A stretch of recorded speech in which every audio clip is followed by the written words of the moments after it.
The whole class is just staring, your teacher's waiting, and inside, your stomach is doing gymnastics. Today, we are going to talk about that feeling and how to turn it from pure fear into focused fire. We're going to do it by following the story of this guy, Jay, who's about to face his absolute biggest fear. Have you ever felt that weird rush the second everyone's waiting for you to talk? Your heart starts pounding like a drum solo. Your hands get all shaky and kind of sweaty, and it feels like your voice is going to disappear. All you want to do is just get it over with. If any of that sounds familiar, trust me, you are not alone. So this is Jay. And that little red scribbly thing on his shoulder, yeah, that's his nerve monster.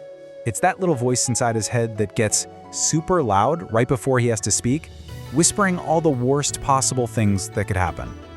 It's basically his inner critic, and let's be honest, it's a real jerk. Right now, Jay's body is in full-blown panic mode. His heart is racing, he feels shaky. But why? Well, his brain just flipped the fight or flight switch. It's dumping this chemical called adrenaline all through his body, screaming, "Danger! You're in trouble! Run!" Now, that's awesome if you're, running from a tiger, but not so great when you're just standing in front of your class. And what is the nerve monster yelling about? Oh, it's always the same stuff. What will they think of me? Are they gonna like me?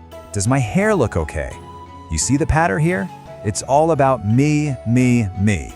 And the more Jay focuses on himself, the bigger and stronger that nerve monster gets. So the problem isn't just speaking in public, right? It's this whole internal battle, this attack of the nerve monster that turns a simple talk into a huge, scary showdown. But what if there was a way to actually fight back? And just when things look bad, a new character shows up. This is Coach Z. She's calm, she's confident, and she sees things a little differently. She knows exactly what's going on with Jay, and believe me, she's got a plan. And this right here, this is probably the single most important idea we're going to cover. Coach Z tells Jay something that changes everything. She says, "That feeling, the shaky hands, the racing heart, that's not fear. Your nerves, they're just mismanaged energy. That adrenaline isn't your enemy, it's just powerful fuel that needs a new job." So, how do you give that energy a new job? Well, it all starts with a simple little mental flip, like changing the channel in your brain from the panic station over to the purpose station. Let me show you how it works. Okay, on the left, you've got Jay's old way of thinking. All those me-focused questions that were basically monster food. But Coach Z teaches him to just flip it. So instead of asking, "What will they think of me?" he starts asking, "How can I help them?" Instead of worrying, "Will they like my slides?" he thinks, "Will this slide make the idea clearer for them?" See? You stop being self-conscious and you become audience conscious. And check out what happens next. The moment Jay shifts his focus from himself to his audience, his brain literally has no room left to worry about how he looks or sounds. All that energy that was fueling his fear now has a new purpose, delivering a great message. The nerve monster is confused, and it's actually starting to shrink. Now, that mental switch, that's step one. But what about the actual physical panic? Well, Coach Z teaches Jay a super simple 5-minute pre-speaking ritual to handle all that extra adrenaline. This is where we get into the really practical stuff. All right, let's talk about our little troublemaker again. Adrenaline. Remember, it's that fight or flight emergency fuel.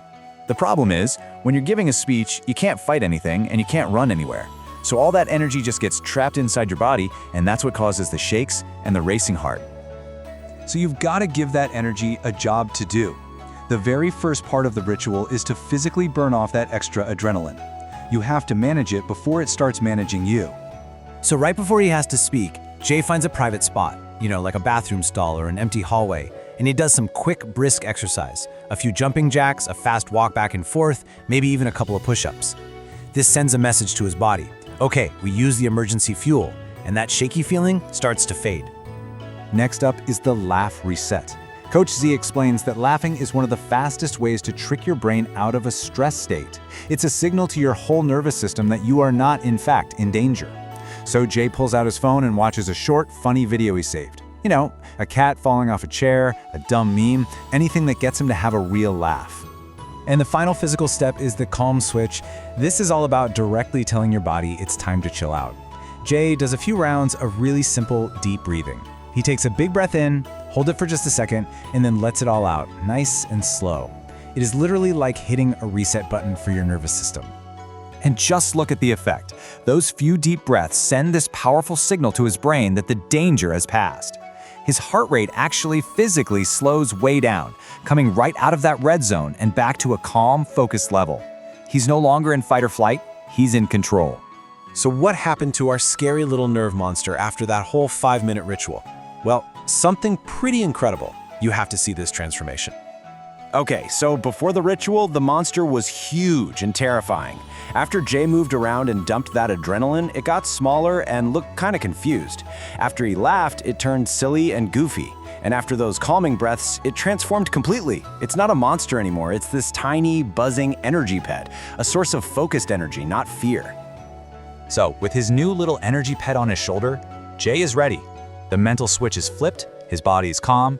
It is time to face the audience. And just look at him go. His shoulders are back, he's actually making eye contact, and because he's not worried about himself anymore, his message is coming through with total confidence. He's not just surviving the presentation, he's actually enjoying it. And what about the audience? They are totally with him. They're engaged, they're smiling, some are even taking notes. Because Jay focused on helping them understand, they connected with him and his message. Turns out, they weren't there to judge him, they were just there to learn from him. So Jay totally tamed his nerve monster, and you can too. Let's wrap this all up with a simple checklist you can use before your next big talk.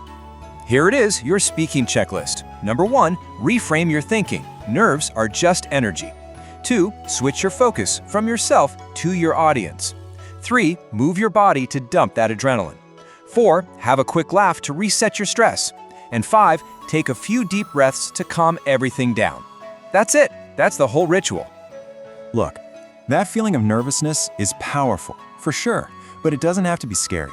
It's just energy waiting for you to give it a job. With this ritual, you are the manager of that energy. So the next time you have to speak, don't ask yourself if you're nervous. Ask yourself this: are you ready to turn that fear into fire?